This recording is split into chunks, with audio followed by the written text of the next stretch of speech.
What's up, guys? Rob Kuhn here, and today we're going to review a hand from the final table of the 25K in Triton with Patrick Antonius. That just has left me baffled. There are no other words for this hand other than astonishing, baffling. I mean, I'm just mind blown by this hand. Let's go ahead and get in the action and see what happens. Yes, Wait, you there can is a still chip leader. vote. Yeah, apparently. Fine. I don't. I'm gonna start voting too. Oh, my name's not there. Never mind. So 14 million. It's a lot of chips, but Antonius at one point had 14 million with many more people. He's not in a. He's got a lot less chips now. Open. Jack, deuce, suited. With the blinds being 200,000, 400,000 with a 400,000 big blind, and the two short stacks having to fight out for ICM, Mustafa gets to raise very, very wide and opens up with 10-8 offsuit. Over to Antonius. 15 blinds. Playable enough? Yeah, I mean, It's that suitedness, right? They're just like, yeah, can never be wrong, technically. Especially from a chip EV point of view. I don't know, I was thinking about it, because it's not the best playability. Here we go. Antonius, recognizing that the chip leader is going to be opening very wide, does call with Jack 2 suited. I don't think he would be calling Jack 2 offsuit. That would be a bad call. Let's go ahead and see it flop. 2.2 million out there.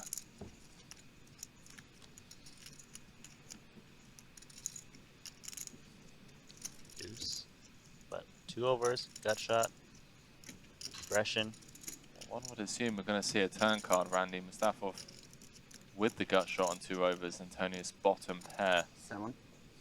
And backdoor hearts connecting with this 7-6 deuce flop.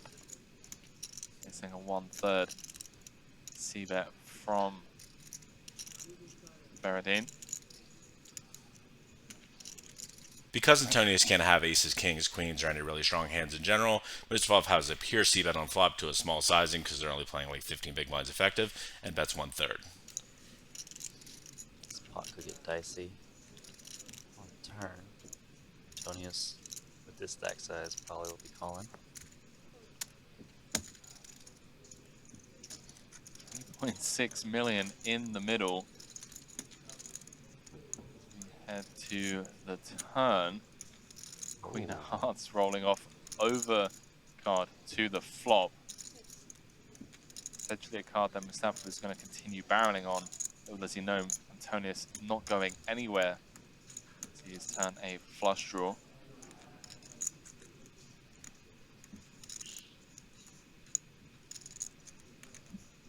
A little bit tempting to multi-barrel. 1,000,004. 1.4 million. Antonius with a hand that can definitely check call again. Any merit to check jamming this turn and just...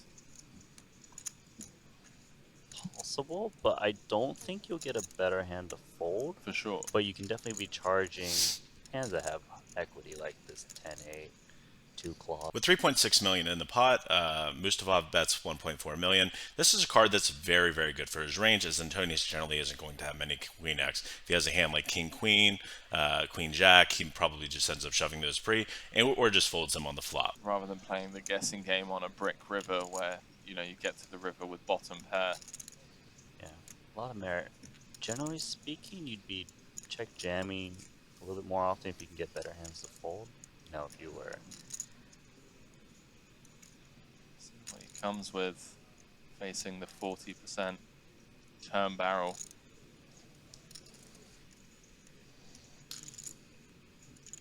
Check call kind of feels, I don't know, really dicey. We get to the river, bottom pair, have some fold equity. I agree with the commentator here. I actually think check shove or check call are both fine. I personally would probably lean check shove, as Mustafov is going to have a lot of bluffs that we just wanted to deny their equity. Let's just say he has a hand like Jack 10 or 8 9 or 10 8 like he has, or 8 5. Let's just charge his hand. Let's just get it in, and if we are called, we at least have a lot of additional equity. But most of the time, he's just going to end up folding because he recognizes that this card is very good for his range, and he's just going to bet it pretty much every single time. Just push our equity now. If we get called, we have emergency outs.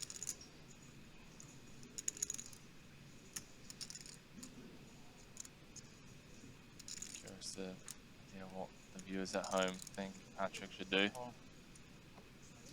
No, call. He said call. He does opt to just call.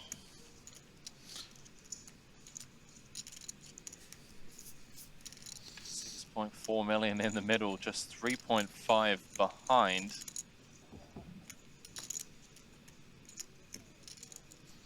Ace of diamonds on the river. Brick City for Patrick. Can he barrel again with 10-8 high? It's unlikely for Antonius to hit the ace. A lot of these hands of ace could rejam pre-flop hypothetically. All in.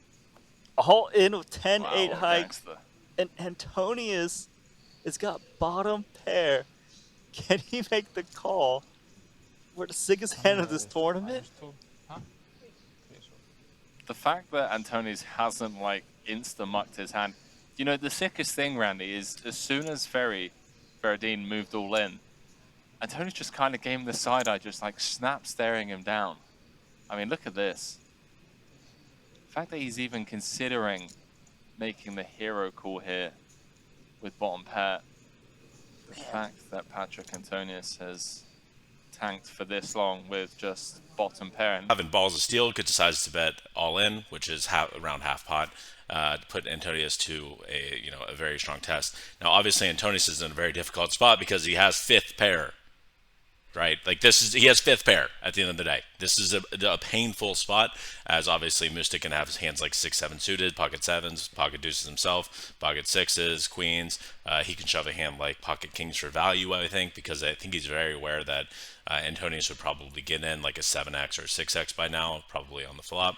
And he kind of knows where he's at in this hand, and he's simply just trying to get him to fold, a third pair, fourth pair type of hand like he has. so blocking backdoor hearts, some of the natural bluffs that Ferradine would have, all the more impressive regardless of the outcome of the hand.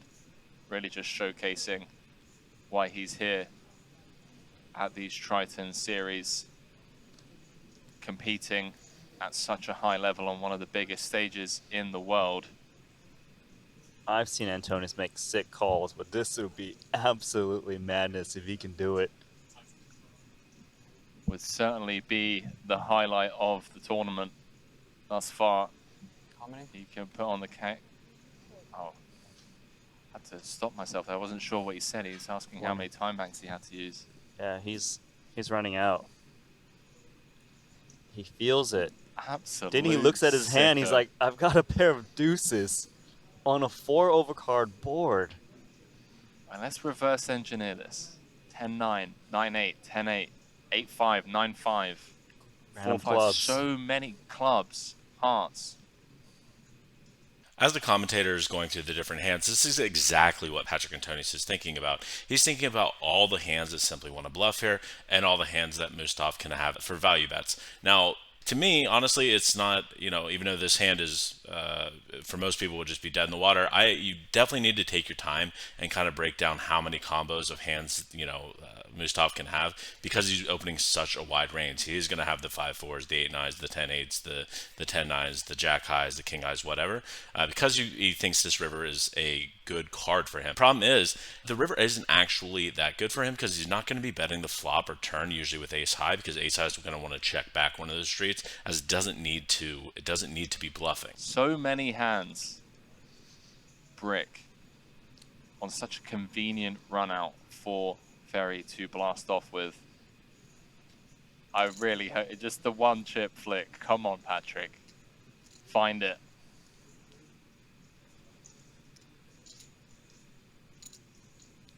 No, I think he's going to do it. I'm on the edge of my I seat. think so too, because you break it down, he shouldn't be jamming a hand like Queen X so fast, pocket jacks, pocket kings, tens, hands that would be able to bet the flop and turn.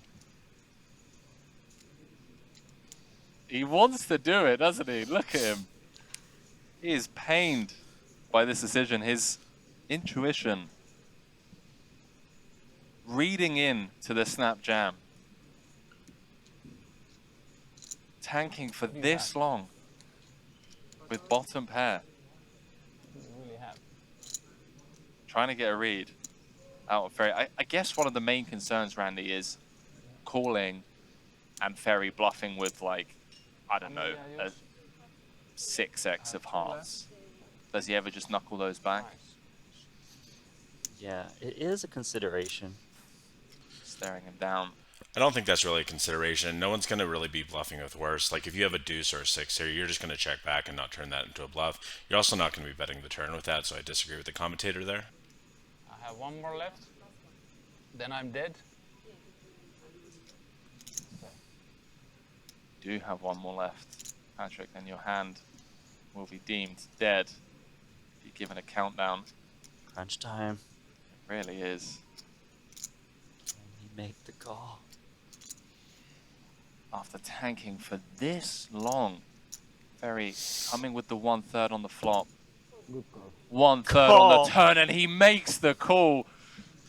Randy, are you kidding me? He ends up making the call with just 5 seconds left for his tourney life and ends up getting the good news. He actually ends up winning this tournament for $825,000, but what a wild hand and what a brilliant, brilliant call by Patrick Antonius. Much love, everybody.